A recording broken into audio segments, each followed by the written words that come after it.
राधे राधे मेरे प्यारे भाइयों बहनों माताओं व बंधुओं। यूट्यूब चैनल में आपका बहुत बहुत स्वागत है। बंधुओं, आज मैं आपके लिए लाई हूँ अगहन मास में सुनी जाने वाली कथा। बंधुओं, अगहन मास में सुनी जाने वाली इस कथा को सुनने मात्र से भगवान विष्णु की आप पर अपार कृपा बरसने लगेगी। बंधुओं, यदि आपने हमारे चैनल को अब तक सब्सक्राइब नहीं किया तो जरूर करें और बेल आइकन दबाना ना भूलें, ताकि आपको हमारी आने वाली सभी वीडियोस की जानकारी सबसे पहले हो सके। शिव भगवान कहते हैं, गीत वाद्य नृत्य पुराण पाठ धूप दीप नैवेद्य पुष्प चंदन अनुलेपन फल निवेदन श्रद्धा दान इंद्रिय संयम सत्य भाषण निद्रा त्याग प्रसन्नता पूर्वक मेरा पूजन आश्चर्य और उत्साह सहित पाप और आलस्य आदि का त्याग प्रदक्षिणा नमस्कार हर्ष युक्त हृदय से निराजन तथा प्रत्येक पहर में आरती, इन गुणों से युक्त जागरण एकादशी की रात्रि में करना चाहिए। जो इस प्रकार भक्ति पूर्वक जागरण करता है वह पुनः इस संसार में जन्म नहीं लेता। यदि कोई कथावाचक मिले तो एकादशी के जागरण में पहले पुराण पाठ की व्यवस्था करनी चाहिए। जो अविध एकादशी के दिन रात में मेरे लिए जागरण करते हैं उनके बीच में मैं प्रसन्न होकर नृत्य करता हूँ। जो एकादशी की रात में जागरण करते समय दीप दान करते हैं वह एक एक निमेष में गोदान का फल पाता है।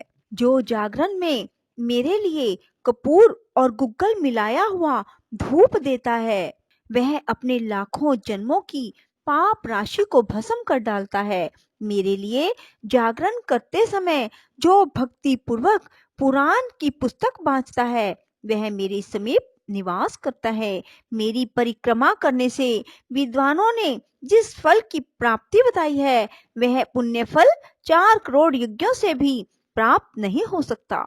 जो जागरण काल में मेरे बाल चरित्रों का पाठ करता है वह कोटि सहस्त्र युगों तक श्वेत द्वीप में निवास करता है। जो रात्रि में गीता और श्री विष्णु सहस्त्र नाम का पाठ करता है वह उसके साथ जागरण करने से वेद और पुराणों में बताए हुए सभी पुण्य फलों को पाता है। जो मन वाणी और क्रिया द्वारा जागरण करते हैं उनकी मेरे लोक से किसी प्रकार भी पुनरावृत्ति नहीं होती। बहुत पुत्रों के उत्पन्न होने से क्या लाभ, एक ही गुणवान एवं भगत पुत्र हो तो एकादशी के जागरण से समस्त पूर्वजों को तार दे।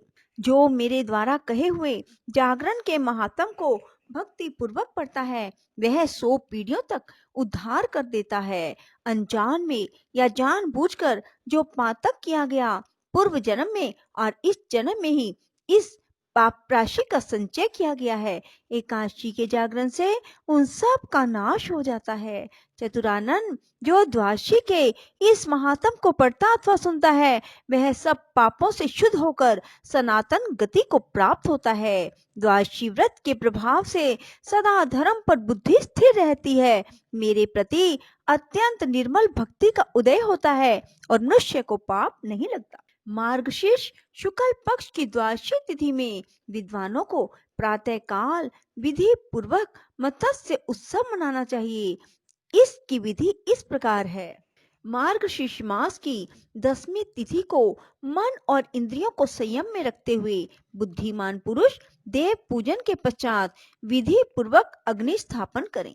इसके बाद शंख चक्र गदा किरीट पीतांबर धारण करने वाले सर्व लक्षण लक्षित मुझ प्रसन्न वदनार बिंद गोविंद का ध्यान करके हाथ में अधरे के लिए जल लें और मुझे सूर्य मंडल में स्थित जानकर उस हाथ के जल से अधरे दें। इस समय इस प्रकार प्रार्थना करनी चाहिए, कमल के समान नेत्रों वाले भगवान अच्युत, मैं एकादशी को निराहार रहकर दूसरे दिन भोजन करूंगा। आप मेरे रक्षक हो। इसके बाद रात्रि में मेरे विग्रह के समीप बैठकर विधि पूर्वक ओम नमो नारायणाय इस मंत्र का जप करें। एकादशी को प्रातः काल किसी स्वच्छ जल वाली समुद्रगामिनी नदी के समीप जाकर अथवा दूसरी किसी नदी या तड़ाग के समीप पहुंचकर आगे बताए जाने वाले मंत्र से वहां की मिट्टी लें। धारणम पोषणम त्वतो भूतानाम देवी सर्वदा तेन सत्येन में पापम यावन मोच्य सुवृते।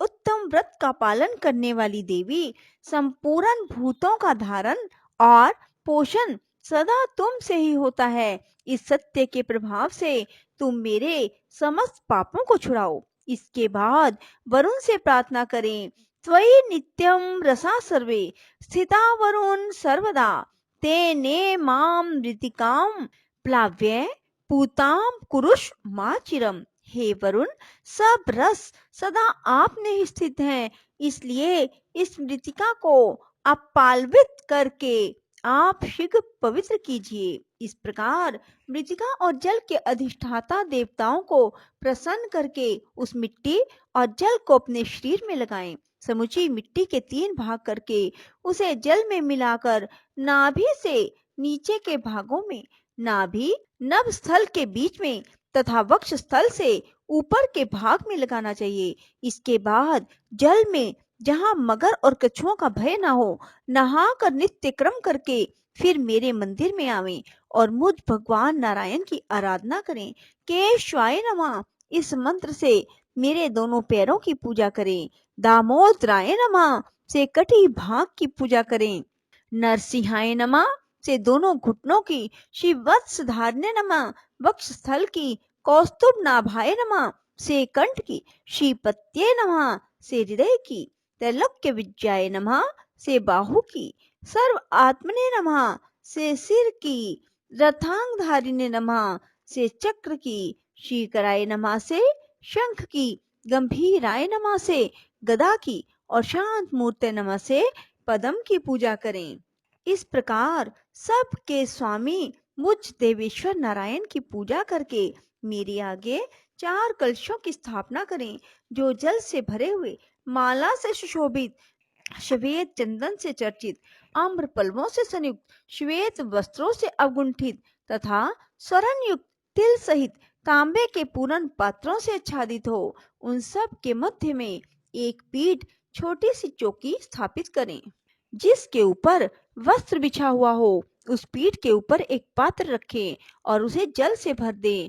फिर उसमें मत्स्य अवतार भगवान की स्वर्णमयी प्रतिमा रखें। उस प्रतिमा में देवादिदेव भगवान के सभी अंग स्पष्ट होने चाहिए।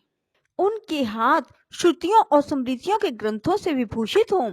वहां अनेक प्रकार के भक्ष्य पदार्थों, फल, फूल, गंध, धूप, वस्त्र आदि सामग्रियों से विधि पूर्वक भगवान की पूजा करके प्रार्थना करें। रसातल गता वेदा यथा देव तव्योत्थिता मत्स्य रूपेण तद वन्माम भवाद उद्धरम केशव। देव केशव पूर्व काल में मत्स्य रूप धारण करके आपने जिस प्रकार रसातल में गए हुए वेदों का उद्धार किया, उसी प्रकार मेरा भी इस संसार से उद्धार कीजिए। ऐसा कहकर भगवान के आगे जागरण करें। फिर प्रातःकाल होने पर वे चारों कलश 4 ब्राह्मणों को दे दें। भगवान मत्स्य की मूर्ति को गंध, धूप, वस्त्र आदि से पूजित करके आचार्य को दे। जो मनुष्य इस विधि से मत्स्य उत्सव करता है और भक्ति पूर्वक इस उत्तम द्वादशी व्रत को सुनता और सुनाता है, वह सभी पापों से छूट जाता है। श्री भगवान कहते हैं, मार्गशीर्ष मास में कीर्ति युक्त भगवान केशव की पूर्वोक्त विधि से पूजा करनी चाहिए। जो प्रतिदिन एक बार भोजन करके समूचे मार्गशीर्ष को बिताता है और भक्ति पूर्वक ब्राह्मणों को भोजन कराता है, वह रोगों और पातकों से मुक्त हो जाता है। मानद, अग्नि और ब्राह्मण दोनों ही मेरे मुख हैं, परंतु ब्राह्मण नामक मुख जैसा श्रेष्ठ है वैसा अग्नि नहीं है। अग्नि नामक मुख तो ब्राह्मण के अधीन है, परंतु ब्राह्मण स्वतंत्र है। अगहन में कुमुद के समान स्वच्छ और सुगंधदायक सुंदर भात, मूंग की दाल और गाय के प्रचुर घी से पूर्ण भोजन का ब्राह्मण के मुख में हवन करें।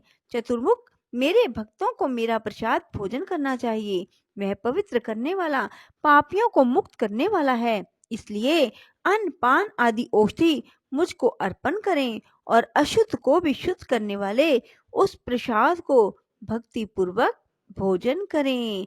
अन्य देवताओं का नैवेद्य ना ग्रहण करें। अगहन के महीने में विशेष रूप से कृष्ण कृष्ण कहकर मेरा नाम लेना चाहिए। यह मुझे अत्यंत प्रसन्न करने वाला है। बोलो श्री कृष्ण भगवान की जय। राधे राधे। जय श्री कृष्णा।